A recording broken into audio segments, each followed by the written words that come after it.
Bonjour à tous et bienvenue sur boursicoté.com pour cette nouvelle analyse technique Forex matières premières et Bitcoin avec une paire de devises euro-dollar qui a validé la poursuite ici au-delà des 1.09. On est venu ici chercher l'objectif sur la zone des 1.10, on l'a même bien attaqué. Et puis on est revenu ici sur cette zone des 1.09 qui a été validée comme zone de support. Alors, logiquement, ce type de configuration valide, je dirais, la continuité de la dynamique. Le problème, c'est que là, on est revenu d'une manière tellement rapide que ça s'apparente presque à une fausse sortie. Donc attention, il va falloir surveiller un petit peu ce qui se passe sur les prochaines phases de cotation.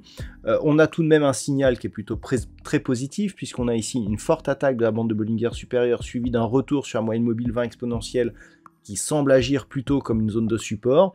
Donc globalement, on est pour l'instant sur une dynamique haussière, qui plus est dans la continuité du mouvement que nous avions auparavant. Donc clairement, il va falloir surveiller cette zone des 1.09 car toute rupture irait dans le sens d'une possible invalidation, voire d'un retournement de cette dynamique qui pourrait repartir à la baisse. Mais pour l'instant, en tout cas, et avec beaucoup de méfiance, on reste donc haussier sur la paire de devises euro-dollar avec en objectif un retour ici sur cette zone des 1.10. Sur la paire de devises livre sterling contre dollar américain, on a subi la hausse du dollar, très peu de réaction sur la hausse de taux de la Banque centrale d'Angleterre, dont la hausse était prévue par le consensus. Et puis le dollar ici en montant provoque une cassure ici de cette paire de devises de la zone des 1.2270. Donc globalement, c'est un signal assez négatif. On était ici sur une dynamique moyen terme plutôt haussière. Hier, je vous indiquais qu'il fallait faire attention ici à cette configuration puisqu'on sort ici d'une hausse. Premier top ici donc sur la zone des 1,2430. Deuxième zone ici de contact. On a un point bas intermédiaire. D'un point de vue moyen terme, si on casse ce point bas, on est sur un double top. Donc la première sentinelle, c'était ici cette zone d'un 22,70. Cette zone, elle est en train de céder.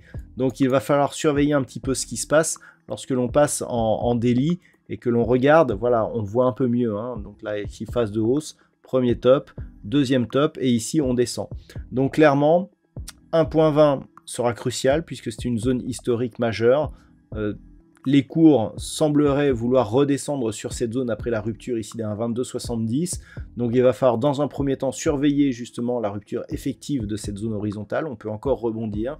Mais par contre, en cas de confirmation, l'objectif serait un retour des 1.20 et donc potentiellement, si on continue ici à descendre, la validation de cette configuration en double top ou figure qui y ressemblerait, mais en tout cas ce serait un signal baissier pour la paire de devises livre sterling contre dollar américain.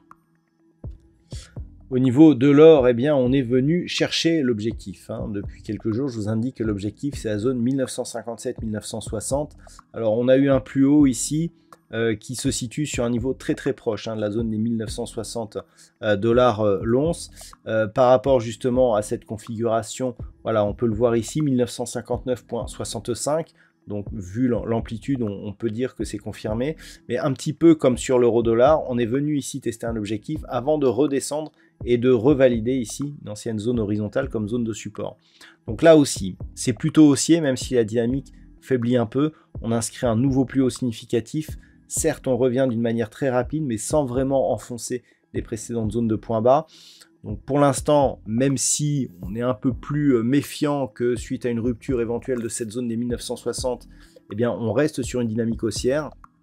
Et un petit peu comme sur la paire de devises euro-dollar, il va falloir surveiller ici cette zone des 1918 dollars l'once, car une cassure et notamment une rupture ici de ce point bas proche des 1900 nous donnerait un signal de retournement qui n'est jamais très bon d'avoir ici une phase de volatilité dans un sens puis retournement dans l'autre sens.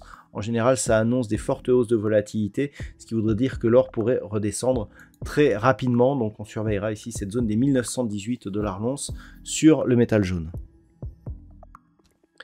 Au niveau du pétrole, toujours très peu de volatilité. Par contre, on commence à voir ici un signal de sortie cette petite dynamique haussière que je vous commentais encore hier, puisqu'on peut observer ici que la bougie s'affranchit de cette zone, de cette oblique donc, que je vous avais tracé sur 2 points significatifs. Donc en cas de retournement, on pourra éventuellement réajuster, puisqu'on avait vu que par rapport à la deuxième zone ici, on pouvait avoir beaucoup de directions. Pour l'instant, on a en tout cas un cours qui se retourne sur la zone horizontale des 75 $ le baril. On a une dynamique qui vient de marquer une nouvelle zone de point haut par rapport à la précédente. Donc on a toujours un petit biais haussier, mais attention, si les cours venaient à casser ici la zone des 75 $ le baril et cette zone de point bas ici proche des 72,50, clairement on serait sur une neutralisation qui pourrait se transformer en retournement baissier en cas de rupture ici de la zone des 70,40 $ le baril. Donc nous sommes dans une phase d'équilibre, semble-t-il, entre 75 et 80 $ le baril. Attention à une rupture des 70,40 qui serait un gros signal baissier. À l'inverse, une rupture des 84 serait un signal de hausse potentielle. Et puis enfin au niveau du Bitcoin, la volatilité du jour a un petit peu profité à la crypto-monnaie, puisque après cette stabilisation ici, par rapport au plus haut que nous avions eu en tout début de semaine, on a un nouveau plus haut significatif. Alors c'est assez intéressant, puisque je rappelle qu'on est dans l'attente d'un contact sur un niveau, je dirais, qui sera un niveau charnière. C'est ce fameux niveau ici que l'on a sur cette zone de point bas et sur la zone ici de point haut. C'est la zone des 25 200 $ pour un Bitcoin. Cette zone, c'est vraiment son franchissement qui nous donnerait un vrai signal de retournement sur cette crypto-monnaie. Donc on valide pour l'instant une dynamique essentiellement court terme, mais en cas de poursuite ici en direction de cette zone des 25 200, on pourrait bien avoir un signal de retournement moyen terme. Voilà donc ce que l'on peut dire sur l'analyse technique de ces principaux actifs de marché, Forex, matières premières et crypto-monnaies. Je vous souhaite de passer une très bonne soirée. On se retrouve dès demain pour d'autres analyses techniques, toujours sur le site boursicoté.com.